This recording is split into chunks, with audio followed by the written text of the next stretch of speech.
आप सुन रहे हैं नॉवल हमारी कहानी। राइटर सुमेरा हमीद। पापा अंकल को अपने साथ कनाडा ले जाने आए थे।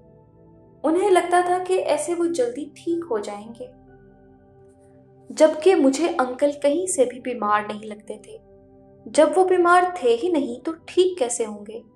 मुझे तो कुछ कुछ अंकल में भी उर्वा का असर लगता था।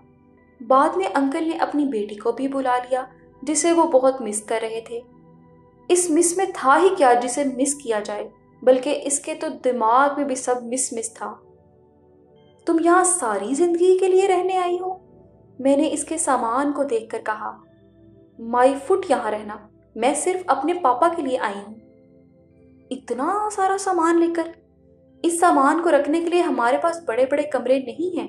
तुम्हें लगता है कि हमारा घर कोई होटल है जहां तुम्हें कमरे के ड्रेस रूम भी मिलेगा? हमारे कपड़े बड़े बड़े होते हैं ना, छोटे छोटे नहीं होते। तो बड़े बड़े कपड़े बड़ा सामान ही लगते हैं। चुन्ने मुन्ने हो तो एक छोटे से बैग में आ जाएं। अगर ड्रेस रूम नहीं भी है तो तुम रेड रूम खाली कर देना। ओह आई सी, रेड रूम यानी चूहा खाना। तुम पापा को चूहा कह रही हो? पापा पापा, मैं चिल्लाया। बंद करो ये ड्रामा। जब तुम इस मोटू को लेकर हमारे घर आए थे तो हमने तो नहीं कहा था कि इस सांड को लेकर निकल जाओ हमारे घर से। पूरे महीने का राशन वो एक हफ्ते में खा गया था। मैंने उसकी जुबान की रफ्तार को देखा, वो बहुत ज्यादा जुबान दराज थी।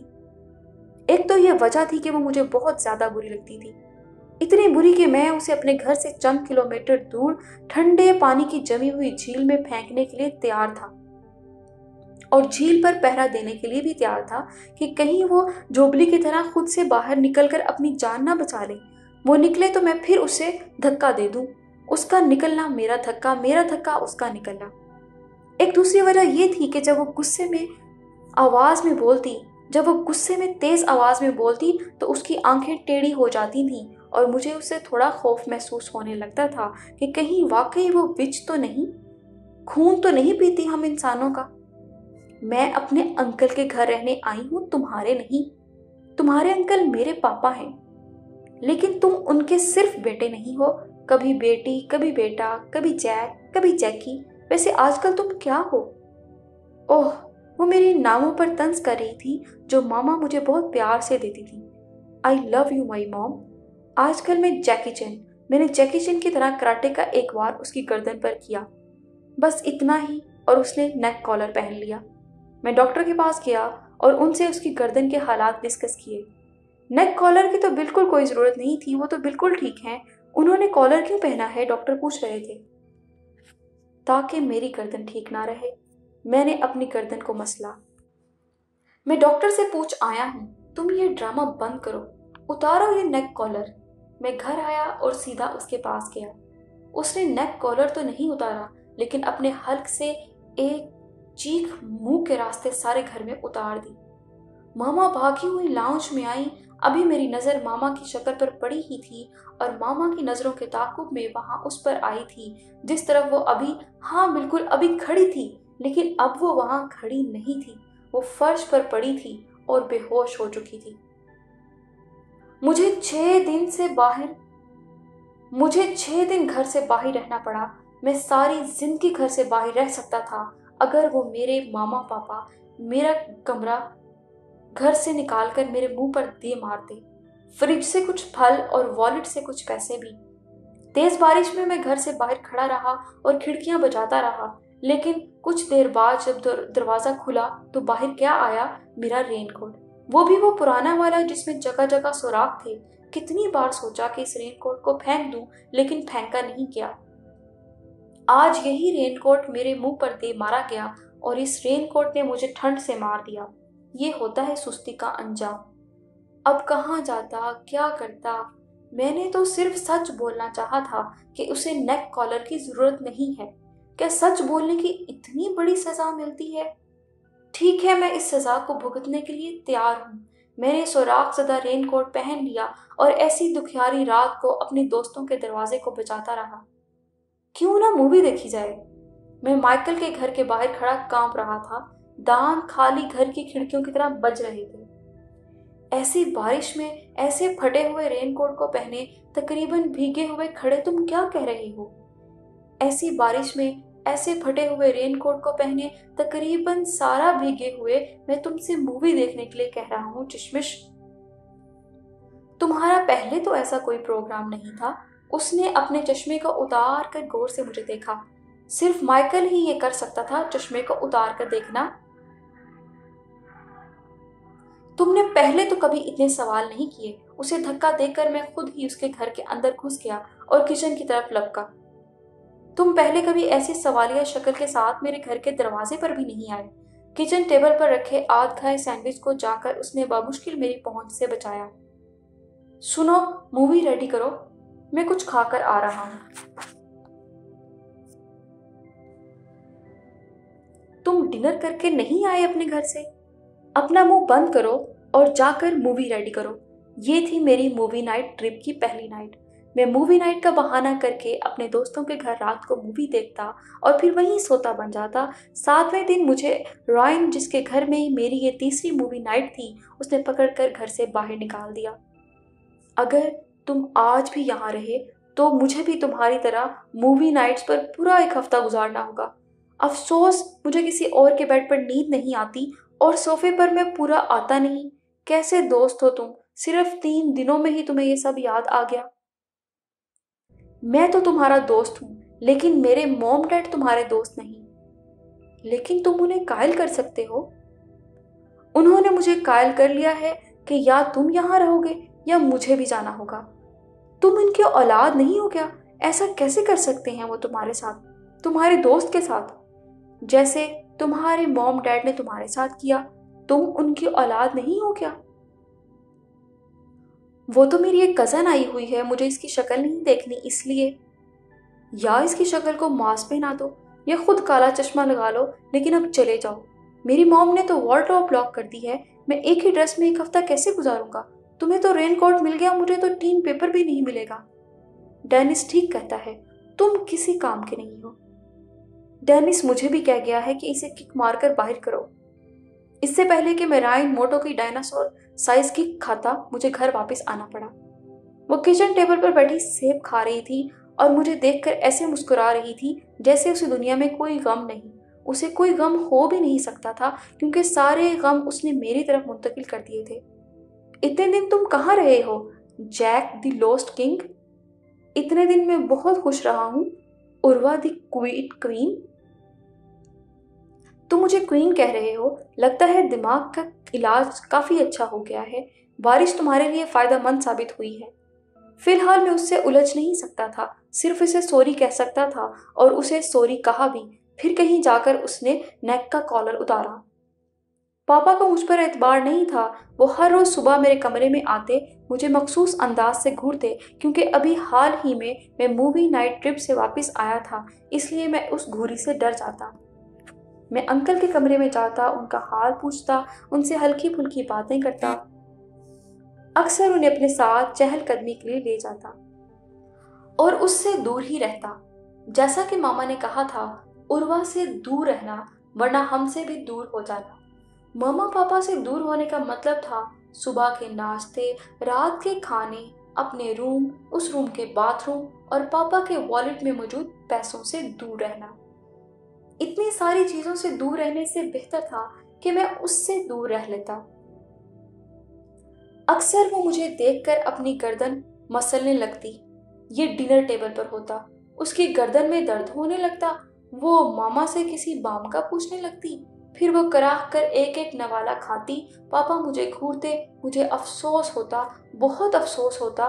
मुझे एक कारी वार करना चाहिए था कि उसकी गर्दन ही टूट जाती। ना होती गर्दन, ना निकलती आह कराह। अब वक्त गुजर चुका था, इसलिए कहा जाता है जो काम वक्त पर ना हो सके वो कभी नहीं होता। उसकी गर्दन तोड़ने वाला काम भी फिर कभी नहीं हुआ। लेकिन घर में एक मोटा हो तो 2-3 और मोटे निकल ही आते हैं। जो सांड उसके घर से सारा राशन खाकर आया था, उसी सांड की एक छोटी 12 साल की मोटी बहन भी थी, जो जब हमारे घर आती हमारे फूड पर किसी आफत की तरह टूट पड़ती। आंटी मैं यहाँ से गुजर रही थी, बेकिंग की खुशबू ने मुझे रोक लिया। मम्मी का गुलाबी रंग पीला पड़ जाता। हाँ बेटा, मैं आज केक और कुकीज बेक कर रही हूँ। मामा जानती थी वो झूठ नहीं बोल रही। मामा हफ्ते में एक दिन केक, कुकीज और ब्रेड बेक करती। वो ठीक उसी दिन घर आती। मामा ने दिन बदल कर भी देखे पर कोई फायदा नहीं हुआ। जैसे टॉम एंड जेरी में जेरी चीज की खुशबू पर सोता हुआ भी चीज के पास पहुंच जाता है, ठीक ऐसे ही वो शहर के किसी भी हिस्से में होती, वो ठीक उसी जगह पहुंच जाती जहां कुछ पक रहा होता और जहां से पका हुआ इसे मिल भी जाता। क्या तुम मामा को बताकर आई हो? अपनी कुकीज उसकी पहुंच से बचाने के लिए मामा हर बार ये कमजोर सा जवाब तलाश करती कि शायद उसे घर जाने की जल्दी होगी। मैंने साइकिल शेड में पार्क कर दी है, मामा को मैं फोन कर देती हूँ। वैसे भी मॉम को मेरी कोई परवाह नहीं। उनके ख्याल में जब मैं कमजोर हो जाऊंगी तभी अच्छी बच्ची बनूंगी। मैं उन्हें बताना चाहती हूँ कि वजनी लोग भी अच्छे होते हैं। आप जानती हैं मैं शुरू से ही भागी रही हूँ। अगर दुनिया में 80% तादाद ऐसे लोगों की है जो फिट हैं तो मुझे 80% लोगों का हिस्सा नहीं बनना। मेरी अलग पहचान होनी चाहिए। आप क्या कहती हैं आंटी? तुम्हारी तरह और भी बहुत मोटे लोग हैं, ये तुम्हारी अलग पहचान तो नहीं हुई ना? मैं 1000 भेड़ों में होने की निस्बत 10 भेड़ों में होना पसंद करूंगी। लेकिन भेड़ों को पसंद किया जाता है मुना। मैं ना पसंद किए जाने के लिए तैयार हूँ, गोश्त का गोला अपने बाजुओं को लहरा कर कहता। मामा को नाचार उसके आगे सब रखना पड़ता। वैसे भी मामा और हम सब जान गए थे कि मोटा अपने मोटा होने के लिए कई जवाब तलाश कर लेता है। वो खाने के खार खैर पर ऐसी ऐसी दलीलें देता है कि 80% फिट अवाम इन दलाइल का मुकाबला नहीं कर सकती। सो लेट मोटूस, मोर मोटूस। अब जब उसने हमारा नमक खा ही लिया है तो उसे हलाल भी करवाना चाहिए था। मैं उसे अपने साथ स्टोर ले गया। जो जो उसने कहा उसे खाने के लिए लेकर दिया। बदले में उसने बस इतना किया कि वह उर्वा को अपने साथ चहलकदमी के लिए ले गई। वापसी में उर्वा को मामा बमुश्किल उठाकर अपने साथ घर लाई, फिर घर से डॉक्टर के पास ले गई इमरजेंसी में। छोटी मोटू लड़खड़ा कर गिरी और ठीक उर्वा के ऊपर गिरी, जो ग्राउंड पर हाथ सर के नीचे रखे पुरस्कून अंदाज में आसमान का नजारा कर रही थी। हो गया नजारा, चलो अब घर वापस। मैं तुम्हें इस घर में बर्दाश्त नहीं कर सकता। मुझे ऐसा लगा जैसे मेरे ऊपर कोई पहाड़ आ गिरा। मेरी आंतें अगर बाहर नहीं आई थी तो उसका मतलब साफ था, वो अंदर ही टूट कर गिर गई थी और अब किसी और रास्ते से बाहर आने वाली थी। पूरे 2 मिनट तक मैं पेट के बल अपना दर्द काबू करने की कोशिश करती रही। मुना भाग कर गई और घर से आंटी को बुला लाई। पूरे 1 हफ्ते तक मैंने जो खाया वो खाते ही बाहर आया। दर्द जिस चिड़िया का नाम है वो मैंने चिड़ियों के झंडों से जाना। मुझे कई दिन तक बेड रेस्ट करना पड़ा और जाहिर है कि 12 साल की बच्ची ये सब बर्दाश्त नहीं कर सकी। उसने एहसास जुर्म के असर को ज़ायल करने के लिए बहुत ज़्यादा खाना शुरू कर दिया, साथ साथ उगलना भी शुरू कर दिया। जैक ने कहा था मुझे ये करने के लिए, उसने उगल दिया। How cute. मैंने मुना के गाल पर प्यार किया। दिल तो कर रहा था दांत से गाल काट लूं, लेकिन बच्ची थी। फिर मैं इस बच्ची के देश में थी, कुछ भी हो सकता था। तुमने उसे मना नहीं किया था? नहीं, मैं मना नहीं कर सकी। वो मुझे स्टोर में ले गया। जिस जिस चीज पर मैंने हाथ रखा उसने मुझे वो ले दी। फिर सब अपने बैग अपने हाथ में रखकर उसने कहा, एक हाथ लो, एक हाथ दो। मैंने अपना लेने वाला हाथ बढ़ा दिया और उसने मेरा देने वाला हाथ पकड़ लिया। अगर मैं मर जाती तो? मैं गॉड से माफी मांग लेती। गॉड बहुत अच्छे हैं, वो माफ कर देते हैं। जैक ने कहा था मोटे लोगों के नीचे आकर कोई नहीं मरता। तुम गॉड से माफी तो मांग लेती, लेकिन मेरी जान तो वापस नहीं आनी थी ना। मामा कहती हैं कुछ नुकसानों पर सब्र करना ही पड़ता है, जाने वालों को जाने देना चाहिए। मेरी जान के ज़िया पर उसके कितने नादिर ख्यालात थे। राज उगलने के इनाम के तौर पर मैंने उसे चॉकलेट का एक पैकेट दिया, जिसे लेकर वो मेरी शक्ल देखने लगी। क्या हुआ, तुम ये चॉकलेट नहीं खाती? मैंने आपकी जान बचाई है। अगर मैं मजीद 2 मिनट तक आप पर गिरी रहती तो आप इस वक्त बेड पर नहीं ताबूत में लेटी होती। अब आप बदले मुझे नन्हा मुन्ना पैकेट दे रही हैं? ये तो मैं स्कूल बस में बैठे बैठे खा जाती हूँ। अभी कुछ देर पहले वो शर्मिंदा हो रही थी और अब वो मुझे शर्मिंदा कर रही थी। ये मोटे लोगों का कोई दीन ईमान है कि नहीं? फिलहाल तो मेरे पास ऐसा कुछ नहीं कि तुम्हें खाने के लिए दूं। अलबत्ता तुम मुझे केचप लगाकर खा सकती हो, मैंने आह भरकर कहा। उसने मुंह बना लिया। मैं सिर्फ अच्छे खाने खाने की शौकीन हूँ। तोबा तोबा, ये मोटे लोग तो मुंह फट भी होते हैं। गर्मियों की छुट्टियां खत्म हो रही थी, मुझे घर भी जाना था।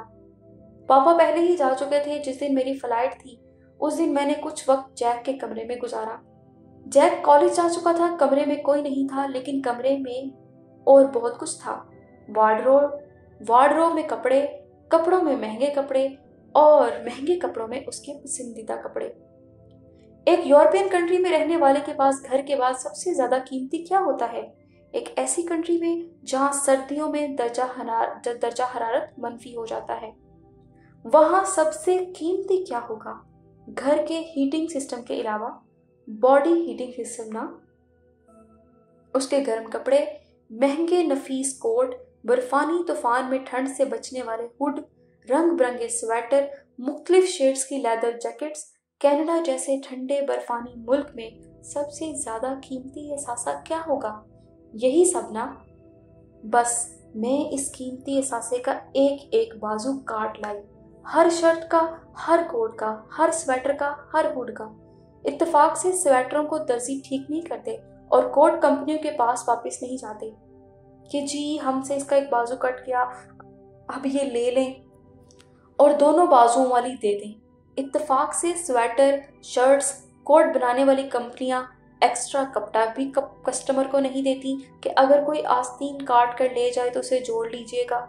मैं ये नहीं कहूँगी कि मैंने उसका काफ़ी नुकसान किया, हाँ, लेकिन मैं ये ज़रूर कहूँगी कि मैंने उसका ठीक नुकसान किया। मैं तसव्वुर की आंख से देख रही थी कि वो अपने मलबे पर बैठा चिल्ला चिल्ला कर कह रहा है कि ये मैंने क्या किया, लेकिन उसकी बात का यकीन कौन करता? आंटी और अंकल यही समझ रहे होंगे कि सब उसने किया है और वो नाम बेचारी उर्वा का लगा रहा है। मेरे चंद करीबी दोस्तों को मालूम हो चुका था कि मैं मंगनी शुदा हूँ। अब ये मंगनी कैसे चल रही है ये उन्हें मालूम नहीं था। वैसे भी ये मंगनी लूली लंगड़ी थी, बल्कि ये मेरे और जैक की तरफ से कोई वजूद ही नहीं रखती थी। ये सिर्फ हम दोनों के माँ बाप के लिए थी। मुझे वो कतन पसंद नहीं था। पहली बात तो ये कि उससे शादी हो ही नहीं सकती थी। अगर हो भी जाती तो बहुत जल्द तलाक की नौबत आ जाती। ऐसी शादी का फायदा जिसके फौरी बाद अदालतों के चक्कर लगाने पड़े। मुझे यूनिवर्सिटी जाना था और फिर मुझे ये ऐलान करना था मुझे किसी भी सूरत इस जैकी से शादी नहीं करनी, जो ये तय ही नहीं कर पा रहा था कि उसे क्या बने रहना है। वो खुद भी इसी इंतजार में रखता था कि अपनी तालीम से फारिग हो और मंगनी को तोड़ने का ऐलान करे, और उसने ये ऐलान कर दिया।